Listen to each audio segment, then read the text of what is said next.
Good morning friends. आज हम लोग इंडियन पॉलिटी भारतीय राज्य व्यवस्था के अंतर्गत लेक्चर नंबर 14 में राष्ट्रपति की शक्तियों के बारे में चर्चा करेंगे। यह वीडियो दरोगा लेखपाल एनटीपीसी के छात्रों के लिए विशेष रूप से उपयोगी है। आइए हम लोग भारत के राष्ट्रपति की जो शक्तियां हैं उनको निम्न भागों में बांट सकते हैं। पहला भाग कार्यपालिका संबंधी शक्ति, दूसरा सैनिक शक्ति, तीसरा कूटनीतिक शक्ति और चौथा विधायी शक्ति और पांचवा न्यायिक शक्ति और छठवां आपातकालीन शक्तियाँ। इस प्रकार से भारत के राष्ट्रपति को निम्न जो है मुख्य रूप से 6 प्रकार की शक्तियाँ प्राप्त हैं। फ्रेंड्स, अगर आपको वीडियो अच्छा लग रहा हो तो प्लीज़ स्टडी नेशन को सब्सक्राइब करिए और बेल आइकन को दबा दीजिए ताकि समय पर आपको आने वाले वीडियो की नोटिफिकेशन मिल सके। आइए सबसे पहले हम लोग भारत के राष्ट्रपति की जो कार्यपालिका संबंधी शक्ति है अर्थात एग्जीक्यूटिव पावर उसकी चर्चा कर लेते हैं। आइए देखते हैं आर्टिकल 53 क्या कहता है। आर्टिकल 53 के अनुसार president is head of union executive, यानी जो भारत का राष्ट्रपति है वो संघीय कार्यपालिका का प्रमुख होता है। आइए आर्टिकल 75 देख लेते हैं क्या होता है। आर्टिकल 75 यह कहता है कि भारत का राष्ट्रपति ही भारत के प्रधानमंत्री की नियुक्ति करता है, याद रखिएगा, और प्रधानमंत्री की सलाह से, यानी प्रधानमंत्री की सलाह से जो उसकी मंत्रिपरिषद होती है, यानी प्रधानमंत्री की मंत्रिपरिषद के सदस्यों की नियुक्ति भी राष्ट्रपति करता है। इसके अलावा जो भारत का राष्ट्रपति होता है किन किन अधिकारियों की नियुक्ति करता है उसको देख लेते हैं। तो जो भारत का राष्ट्रपति होता है वो अटॉर्नी जनरल ऑफ इंडिया, यानी भारत के महान्यायवादी और सॉलिसिटर जनरल ऑफ इंडिया की नियुक्ति करता है। इसके अलावा भारत का राष्ट्रपति गवर्नर ऑफ स्टेट्स, जजेज ऑफ एससी एंड एचसी, यानी जो भारत का राष्ट्रपति होता है विभिन्न राज्यों के राज्यपालों को और सुप्रीम कोर्ट और भारत के राज्यों के उच्च न्यायालयों के जो है न्यायाधीशों की नियुक्ति भारत का राष्ट्रपति करता है। इसके अलावा भारत का राष्ट्रपति controller auditor general of India यानी कैग की नियुक्ति करता है। इसको यानी कैग को हम भारत का नियंत्रक एवं महालेखा परीक्षक भी कहते हैं और इसकी नियुक्ति यानी कैग की नियुक्ति भारत का राष्ट्रपति करता है। इसके अलावा चीफ इलेक्शन कमिश्नर यानी जो भारत का मुख्य निर्वाचन आयुक्त होता है उसकी नियुक्ति भी भारत का राष्ट्रपति करता है। इसके अलावा भारत का राष्ट्रपति chairman of UPSC and member, यानी जो संघ लोक सेवा आयोग होता है उसके चेयरमैन की और उस यूपीएससी के सदस्यों की नियुक्ति भी भारत का राष्ट्रपति करता है। इसके अलावा भारत का राष्ट्रपति चेयरमैन ऑफ फाइनेंस कमीशन, यानी जो वित्त आयोग होता है उसके चेयरमैन की नियुक्ति करता है। इसके अलावा भारत का राष्ट्रपति विभिन्न देशों में भारत के एम्बेसडर यानी भारतीय राजदूतों की नियुक्ति भी करता है। भारत का राष्ट्रपति ओबीसी कमीशन, एससी कमीशन है और एसटी कमीशन यानी अन्य पिछड़ा वर्ग आयोग और अनुसूचित जाति आयोग और अनुसूचित जनजाति आयोग के चेयरमैन की भी नियुक्ति भारत का राष्ट्रपति करता है। इसके अलावा भारत का राष्ट्रपति राजभाषा आयोग यानी भाषा से संबंधित आयोग के चेयरमैन की भी नियुक्ति भारत का राष्ट्रपति ही करता है। आइए देख लेते हैं भारत के राष्ट्रपति की सैनिक शक्ति क्या है अर्थात मिलिट्री पावर। तो जो भारत का राष्ट्रपति होता है देश के प्रतिरक्षा बलों का सर्वोच्च सेनापति होता है। उसे युद्ध घोषित करने तथा शांति स्थापित करने की शक्ति प्राप्त है, लेकिन इसका प्रयोग वह मंत्रिपरिषद की मंत्रणा से ही कर सकता है। यानी जो भारत का राष्ट्रपति होता है वो भारतीय सेनाओं का सर्वोच्च कमांडर है। आइए देख लेते हैं भारत की राष्ट्रपति की जो कूटनीतिक शक्ति है यानी डिप्लोमेटिक पावर क्या है। तो जो भारत का राष्ट्रपति होता है वो अन्य देशों के लिए राजदूतों और कूटनीतिक प्रतिनिधियों की नियुक्ति भी भारत का राष्ट्रपति करता है। इसके अलावा भारत का राष्ट्रपति विदेशी राजदूतों और विदेशी अन्य प्रतिनिधियों का स्वागत करता है। इसके अलावा भारत का राष्ट्रपति विदेशों से संधियां और अन्य अंतर्राष्ट्रीय समझौते जो होते हैं भारत के, वो भारत के राष्ट्रपति के नाम से किए जाते हैं, जिनको संसद का समर्थन होना आवश्यक होता है। आइए भारत के राष्ट्रपति की विधायी शक्ति यानी लेजिस्लेटिव पावर को जान लेते हैं। तो आर्टिकल 79 क्या कहता है? आर्टिकल 79 ये कहता है कि president is the part of parliament, यानी जो भारत का राष्ट्रपति होता है वो भारतीय संसद का एक अंग होता है। हम भारतीय संसद को हम यहाँ पर देख लेते हैं कितने भाग में बांटते हैं। तो भारतीय संसद को हम राज्यसभा एक अंग और लोकसभा दूसरा अंग और भारत का राष्ट्रपति जो है संसद का एक प्रमुख अंग होता है। यानी भारतीय संसद या पार्लियामेंट के 3 अंग होते हैं, राज्यसभा, लोकसभा और राष्ट्रपति। तो यहाँ पर अब एक बहुत मुख्य बात जान लेते हैं कि यदि भारतीय संसद में कोई कानून बनता है तो वह कानून राष्ट्रपति के हस्ताक्षर किए बिना कभी भी जो विधेयक होता है कानून नहीं बन सकता। यानी कि संसद से पारित होने पर कोई विधेयक जब राष्ट्रपति द्वारा हस्ताक्षरित हो जाता है तभी वह कानून का रूप लेता है। आइए आर्टिकल 85 देखते हैं। आर्टिकल 85 के अनुसार राष्ट्रपति संसद के दोनों सदनों को सत्र के लिए बुलाता है और राष्ट्रपति लोकसभा को भंग भी कर सकता है। आइए आर्टिकल 108 देख लेते हैं। आर्टिकल 108 क्या कहता है कि president can also call joint session of both house, यानी जो भारत का राष्ट्रपति होता है वो लोकसभा और राज्यसभा को संयुक्त रूप से उसकी बैठक बुला सकता है।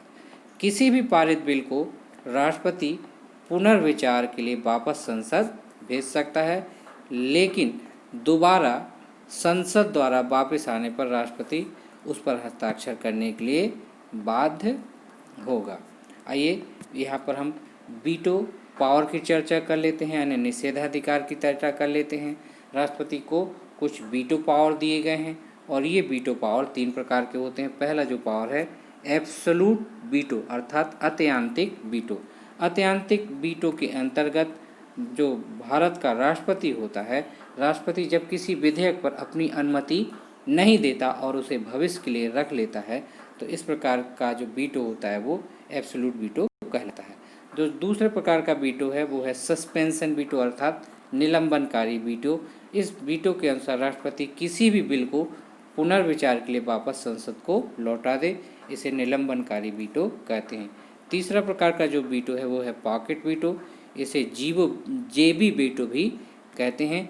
जेबी वीटो के अनुसार किसी विधेयक पर राष्ट्रपति द्वारा अनुमति देने या न देने के लिए किसी समय सीमा का प्रतिबंध राष्ट्रपति पर लागू नहीं होता है। तो सन 1986 में जो भारत के राष्ट्रपति थे ज्ञानी जैल सिंह ने सर्वप्रथम जेबी वीटो का प्रयोग किया था अर्थात पॉकेट वीटो का प्रयोग किया था और यह वीटो उन्होंने भारतीय डाक संशोधन बिल पर प्रयोग किया था। आइए आर्टिकल 123 देख लेते हैं। आर्टिकल 123 राष्ट्रपति को अध्यादेश जारी करने की शक्ति प्रदान करता है। अध्यादेश तब लाया जाता है जब भारतीय संसद के दोनों सदन यानी लोकसभा और राज्यसभा दोनों निष्क्रिय होते हैं, ठीक है, तब अध्यादेश लाया जाता है। अगर 123 के अंतर्गत अध्यादेश लाया जाता है तो यह अध्यादेश 6 माह के लिए वैध होता है। प्लस जो है ये अध्यादेश संसद के दोनों सदनों के अनुमोदन के लिए रखा जाएगा और सदन के पुनः सम्मिलित होने की तारीख से 6 सप्ताह के बीतने पर समाप्त हो जाएगा। यानी अगर 6 सप्ताह के भीतर संसद में वह पास नहीं होता, अध्यादेश पर चर्चा नहीं होती, ठीक है, तब वह अपने आप स्वतः 6 माह में समाप्त हो जाता है। आइए राष्ट्रपति की जो है वित्तीय पावर यानी फाइनेंशियल पावर को देख लेते हैं। इस पावर के अनुसार आर्टिकल 112 में भारत की जो राष्ट्रपति होते हैं उनकी वित्तीय पावर की चर्चा की गई है अर्थात फाइनेंशियल पावर की चर्चा की गई है। तो संसद के दोनों सदनों के समक्ष भारत का वित्त मंत्री एक वित्तीय विवरण यानी यूनियन बजट जिसे कहते हैं पेश करता है, तो जिसे राष्ट्रपति के नाम से पेश किया जाता है।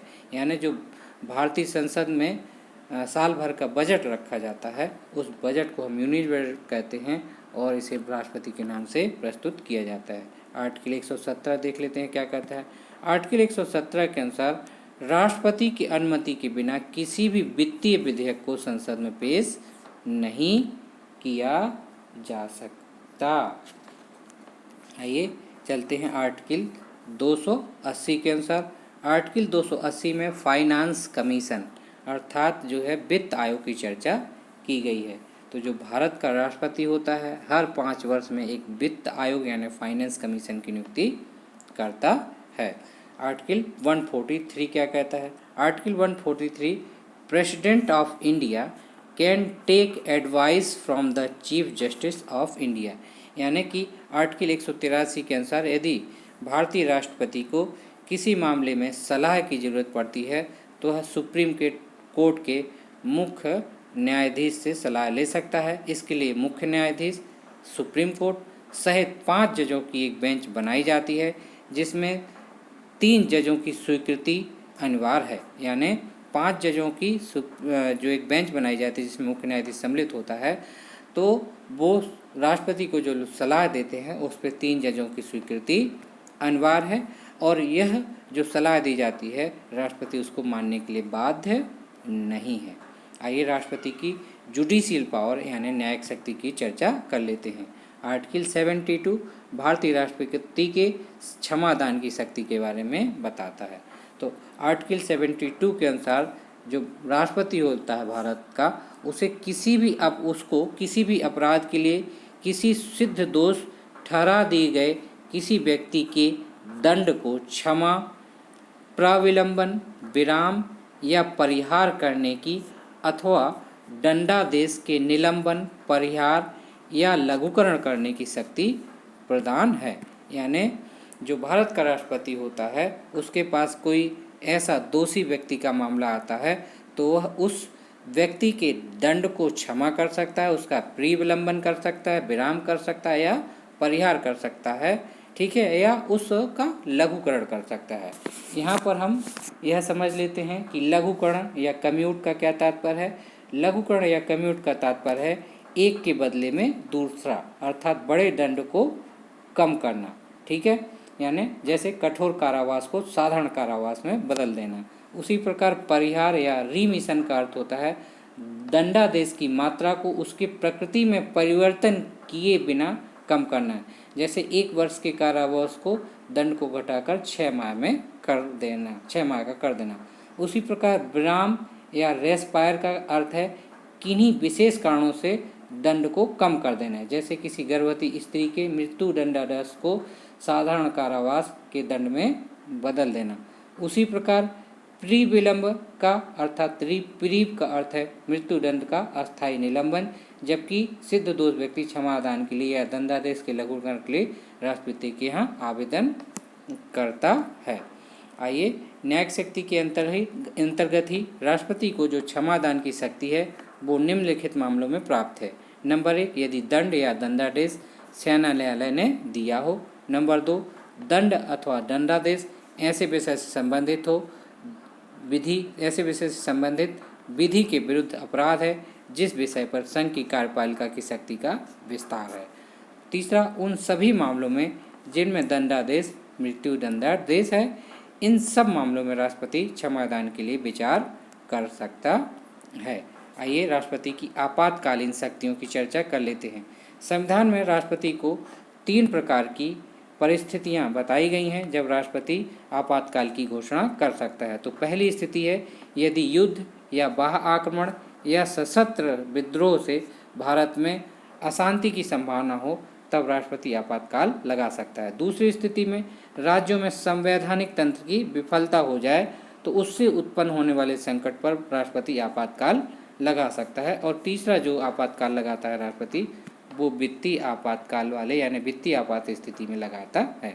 आइए देख लेते हैं आर्टिकल 352 राष्ट्रपति युद्ध, बाह्य आक्रमण या सशस्त्र विद्रोह के कारण भारत या उसके किसी भाग की सुरक्षा संकट में है तो राष्ट्रीय आपातकाल की घोषणा कर सकता है। आर्टिकल 352 के अंतर्गत 3 बार आपातकाल भारत में लगाया गया है। सबसे पहले चाइना अटैक ऑन इंडिया यानी 1952 1962 था, उस समय चाइना ने भारत पर आक्रमण किया था। तब भारत के प्रधानमंत्री जवाहरलाल नेहरू थे और उस समय आपातकाल लगाया गया था।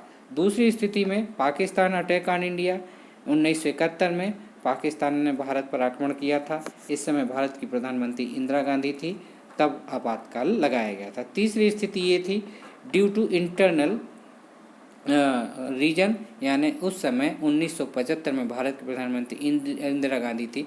उस समय आंतरिक अशांति का बहाना लेकर भारत में राष्ट्रीय आपातकाल लगाया गया था।